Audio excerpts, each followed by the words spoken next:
राज्यभर चर्चेत असलेल्या म्हाडा भूखंड घोटाळ्याला आता मोठं वळण मिळालंय। या प्रकरणात तक्रारदार म्हणून समोर आलेली व्यक्तीच आता आरोपी ठरली आहे। नाशिक शहर गुन्हे शाखेच्या पोलिसांनी मोठी कारवाई करत 2 सरकारी अधिकाऱ्यांना ताब्यात घेतलं।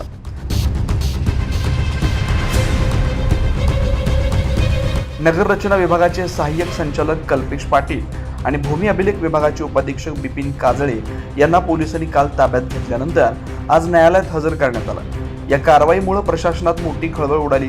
म्हाडा भूखंड घोटाळ्यात बनावट कागदपत्र, जमीन व्यवहार आणि शासकीय प्रक्रियेत गैरव्यवहार झाल्याचा संशय व्यक्त केला जात असून या प्रकरणाचा तपास वेगानं सुरू आहे। विशेष म्हणजे या प्रकरणातील फिर्यादीच संशयाच्या भोवऱ्यात सापडल्यानं संपूर्ण घोटाळ्याला नवबळण मिळालं आहे। नाशिक पोलिसांची ही आतापर्यंतची सर्वात मोठी कारवाई मानली जाते। आणखीन काही धक्कादायक खुलासे होण्याची शक्यता व्यक्त केली जाते। 9 न्यूज महाराष्ट्र ब्युरो, नाशिक।